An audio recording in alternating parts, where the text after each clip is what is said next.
This episode of Coronavirus North Carolina News Brief is brought to you by Right By You Mortgage. Wherever life takes you, we're right by you. Visit rightbyyoumortgage.com/podcast to learn more. From WRAL News and the Capital Broadcasting Podcast Network, this is your Coronavirus North Carolina News Brief for Wednesday, October 28th, 2020. I'm Brian Schrader. Coronavirus cases continuing to climb in North Carolina, and we started the week with 3 records in a row. Right now, health officials are reporting an average of 2,221 new cases every day in this state. Not only is that a record high for that average, but it breaks the record set on both Monday and Tuesday of this week. The average is important in painting a consistent picture of which direction this key statistic is trending. State health officials say that it's one of the metrics they carefully consider when deciding whether to move forward with reopening the state. But the bigger picture is not pretty. North Carolina currently is reporting 813 more cases per day on average than it was this time 1 month ago. As the pandemic continues to affect our way of living and working, many families are facing difficult economic times. 2 weeks ago, we started our NC Hope initiative. This provides renters who are at 80% or less of the median income of a county with up to 6 months back rent and utility payments. The money is paid directly to their landlords and utility providers. It ensures renters can stay in their homes with the lights on. As I looked at the more than 23,000 applications that we received in less than 2 weeks, I thought about how each one of those applications represents a family on the edge having to make hard choices. I also thought about how many families still face eviction. Some are able to seek protection under the current Center for Disease Control, the CDC moratorium, preventing evictions for certain people. But there is a lot of confusion with landlords and tenants and the courts.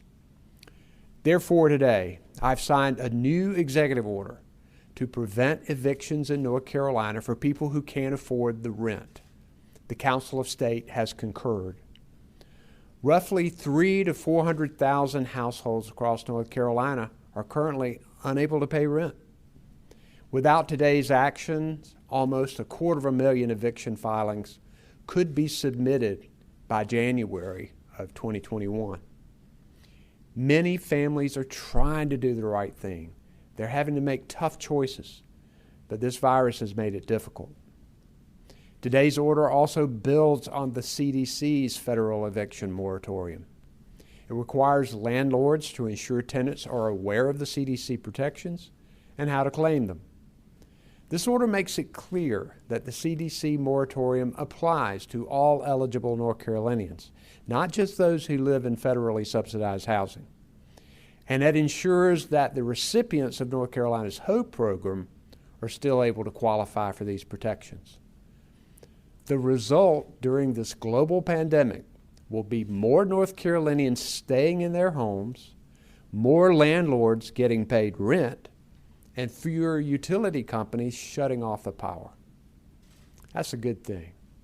Our NC Hope initiative remains available to assist families with rent or utility payments. You can access it by calling 211 or visiting nc211.org/hope.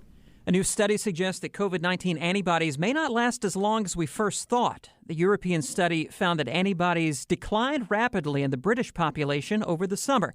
They fell 25% in just a few months. It's important to point out that researchers say this news does not necessarily have implications on how well a vaccine could offer immunity. The discovery comes as the start of a second wave in Europe prompts some countries to increase restrictions yet again. New research coming out of UNC focuses on where coronavirus cases in our state are coming from. Scientists say they can look at the virus's genetic sequence, which is often unique to certain areas. When they find a sequence they recognize, they can tell where that patient may have been exposed and infected.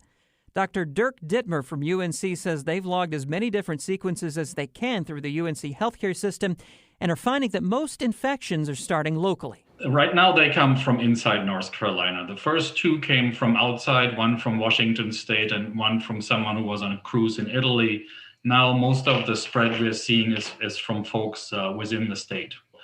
We were trying to get virus from as many different communities that are served by UNC Healthcare as possible, because the big national picture is often dominated by big cities that have a big research infrastructure. We wanted to make sure that North Carolina's and strains in North Carolina are represented, for instance, when they design the vaccines. You can watch our full interview with Dr. Dittmer right now on WRAL.com. This has been your Coronavirus North Carolina News Brief for Wednesday, October 28th, 2020. Let us know what you think of the podcast. Leave a rating or a review wherever you listen, and be sure to subscribe so you don't miss a new episode. I'm Brian Schrader. Thanks for listening. When it comes to buying a new home, you want to know that you're in good hands. At Right By You Mortgage, the dedicated team of lenders live in your community and are committed to being right by you every step of the way. Whether you're a growing family, a relocating professional, or a retiring couple, they'll partner with you to find the right loan to fit your unique home buying needs. Plus, listeners of this podcast will enjoy the Right By You Mortgage on-time closing guarantee. They promise to close on time or they'll pay you and the seller $500. Visit rightbyyoumortgage.com/podcast to take advantage of this offer. Wherever life takes you, we're right by you. Go to rightbyyoumortgage.com/podcast for full details. Equal housing lender, NMLS number 402136.